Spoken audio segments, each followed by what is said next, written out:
My first boyfriend was a Nigerian. In other words, he went to the Lenana High School. I was in LGS, otherwise known as Choks, so that made me a Chokserian. Now, in those days, love was receiving letters from boys. And there was one particular stationery that if you received a letter in that stationery, then it was from a special boy. The stationery was classic. It was a light blue, which was embossed with a crown. And when you got that letter, you knew that it was from that special boy. In the high school days, love was also about meeting during the holidays and going to Strikes for lunch for a burger and going to movies. And with the frequency of letters reducing, then the relationship ended. Then came the college days, where it was more of groups, hanging out in groups, which automatically meant that you had a match in that group. And this involved group trips, group hikes, picnics, going to the hang together as a group. And automatically, when the group dynamics change, then the relationship shifts. Like with every breakup, some heartache, and which made me a bit protective and cautious about love in that form. Then came the 20s, the late 20s, where people started getting married. My classmates were getting married and having children, and I was still single and never really bothered me, but at some point I started wondering what that would be like for me. My ideal husband or partner would be my father. I lost my father when I was 12, and he was this guy who was into classic cars. He worked hard.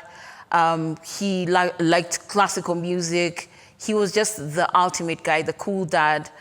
And of course, the measure was him. But later, when I was almost 30, I got engaged, but that also didn't end well. As I progressed on in life, my priorities changed because of life circumstances, family obligations, and work became my focus. So leaving me with too little room for me to get into the dating scene. My work took me out of the country a lot. I spent most of my time in Somalia, and didn't give me a lot of time to interact or to be in the dating space. When I was back home, I also got involved in a lot of activities that led me to be somewhat in interacting with more men than women, and that gave me a certain independence and made it hard for the men to tune me. I don't know whether you understand that, because then you're in this space where, is she a friend? If I try, will our relationship change? So I was just really comfortable in my space. But at some point in that season, in my 30s, I did meet somebody, and it was a long-distance relationship. And because of my circumstances, it was very convenient for me, and for both of us, I think. And at some point, I realized that it was not going anywhere, and we agreed to break up. Here I am, early 40s, very comfortable in my space, hanging out with my sparkling girls and my all-for-one sisters, just spending time with myself, and never really feeling a void, because I had my girls, I had my family, and if it was children, I had lots of nieces and nephews who are in my life. So I never really felt that void, and I thank my friends for allowing me that relationship with my nieces and nephews, whom I love dearly. I remember one time I attended a concert, and the title of that concert was New Beginnings. And I remember after the concert going home and over a glass of red, reflecting about it. And I felt maybe it was a chance for me to open up a little bit and allow something in my life, someone, I don't know what it was, but that new beginnings phrase made me reflect a little bit. And I remember not so long after that, my mom coming to my home, and she spent a couple of days with me. And she said one evening, "Mommy, you have too many clothes. I think you need to give some away to make room for somebody else's clothes." So there was a message in there. So, but still, I wasn't intentional, and I wasn't really looking. And then one fine Sunday afternoon after church, I went to buy my weekly drinking water where I usually go to, the Shell at Lavington. And when I got in there, I kept thinking to myself, I don't want to cook, it's a Sunday, so let me get a pie. And I went to the coffee station, I ordered my pie, and went on with my water buying. And when I finished paying for my water, I went back to the coffee station to pick my pie. And the girl behind the counter asked me, can I help you? And I said, no, actually, you've already served me, but thanks. And I'm just waiting for my pie. And there I was, I got my pie, and I was off to my car. So while I opened my car, and usually, as ladies, you put one leg in, you sit, then as you're either reflecting on where your house keys are, or, the other leg is still out. So as I was just about to put my second leg in, this guy approaches me and he says, hey, I think you're very attractive. And I was like, what? Who does that? I mean, on a Sunday afternoon, usually it's after a couple of doubles or for Dutch garage or asking somebody to introduce them to you. But I was, like, what? So he says, yes, I watched you in the shop. I was impressed by the way you spoke. You were so polite, and you articulated yourself so well. And it's very rare to find people who speak like that.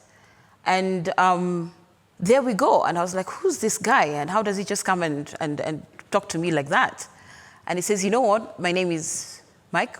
I don't drink, but I'd really like to buy you a cup of coffee, which was very refreshing usually. As I said, it takes time for someone to just come and start that kind of conversation. But he was confident, and he said, in 5 minutes, he actually said, yeah, I'm a grandfather, I have 5 grandkids and 2 daughters. And, there was already some information that he was giving me. And I was intrigued. So he said, can I have your number? And as usually during this kind of conversations, I would give my office number. But I was holding my phone, and I think he noticed, so he said, let me give you my number so that you call me and I'll save your number. It's easier. But I think that was a strategy, not to make sure that he's got the right number. So there we were, and off I went home. And in a couple of days, he sent me a text message. Please note, not a WhatsApp message, a text message, which meant he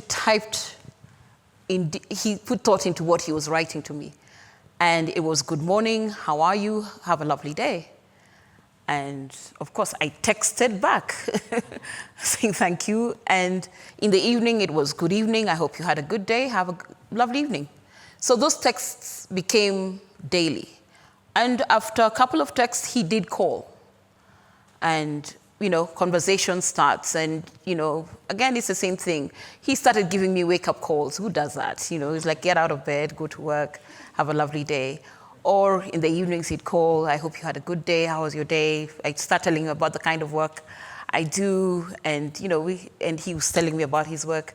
So quite refreshing, and refreshing in the sense that I always sort of I always dated somebody who related to either my work or something that I had passion for. But then this guy was working in a completely different industry from me. So the conversations were very real. They were about me and him.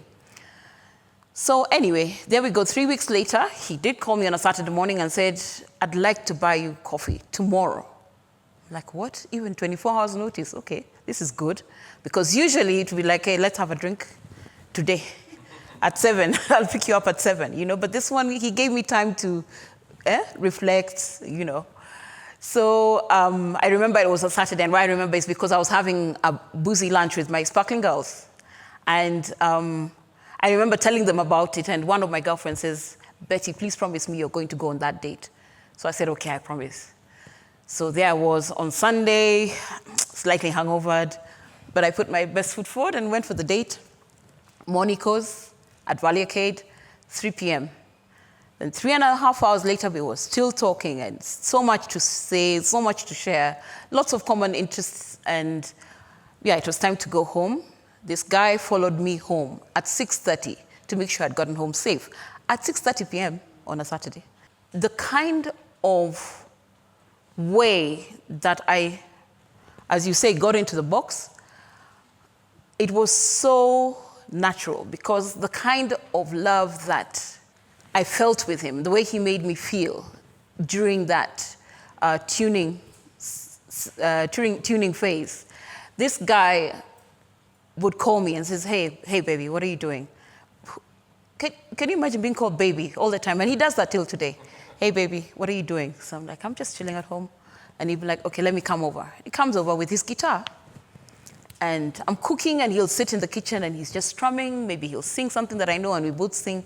I'm like, this is what I really want. The kind of love that you feel when somebody is just sitting, you're sitting listening to music, and he says, let's dance. And cheek-to-cheek dancing. The kind of love that you feel when somebody hums your favorite hymn and you reminisce about high school days.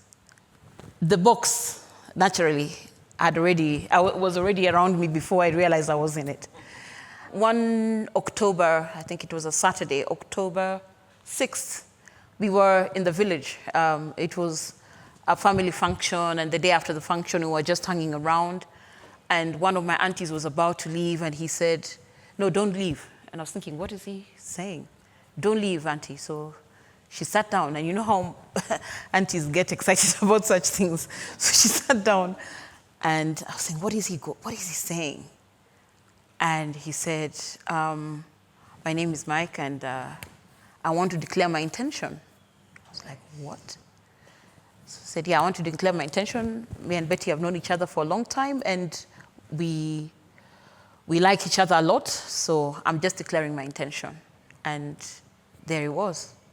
And I remember when we were driving back to Nairobi, I was like, what was that? He said, yeah, I asked you to marry me many months ago, but you sort of said yes, you sort of dismissed, but I just wanted your parents to know exactly who I am. To cut a long story short, we sought the approval of his children, and we continued with the plans, and we got married on December 11th, 2019. So that makes me Betty Oloo Anderson. I can say about how Mike makes me feel. As women, we always want reassurance, and I guess as human beings. And Mike's relationship with me, Mike's love for me is that one of, it's old school in the sense that he's not shy of showing affection without offending anybody, possessing me without offending anybody. We're walking, and he'll stop and say, have you met my wife? Or have you met my girlfriend? Let's say before we got married. Have you met my girlfriend? Before the conversation starts. Previously, I remember, meeting, you're in this relationship, but you meet somebody else, and the person continues talking to that person, and you're standing there awkwardly saying, okay, But the confidence of love that my husband gave me even when we were dating, that in itself was special. That hand on the knee just to reassure me of his presence, that arm around my shoulders when we're sitting next to each other, that reassurance of love, that confidence of his love for me. Our love is so reciprocal, is that we're so in tune with each other. I can look at Mike and know exactly what he's thinking. We can look at each other and communicate without saying a word. And that in itself is special. It's never too old to find love. It could be at a petrol station. It could be in traffic. But love is around. You just have to open your eyes and your heart to receive it. When you're in a relationship with somebody and you start loving the things they love. I remember one of the first things Mike told me about was his love for the Alfa Romeo. I was like, what car is that? I mean, that's like an old car. But remember, my dad liked classic cars. So this was something that intrigued me about him. And I remember going for concours with him. Usually concours for me would be one lap of honor and straight to the sponsor's tent for bottomless bubbles and wine.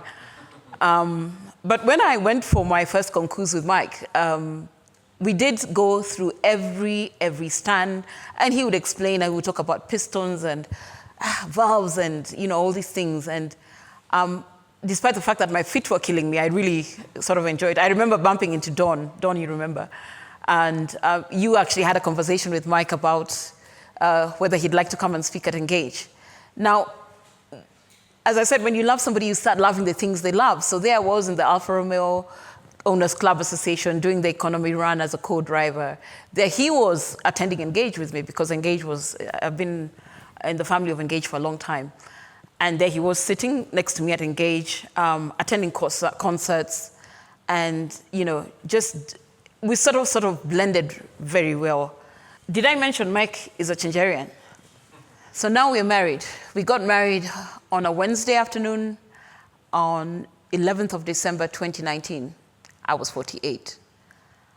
And I'd like to leave you with these few reflections.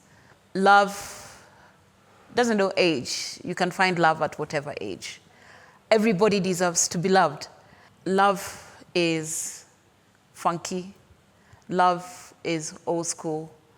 Love is getting those foot rubs on with weekly foot rubs on Sunday afternoon. Love is not going to bed angry and having honest conversations.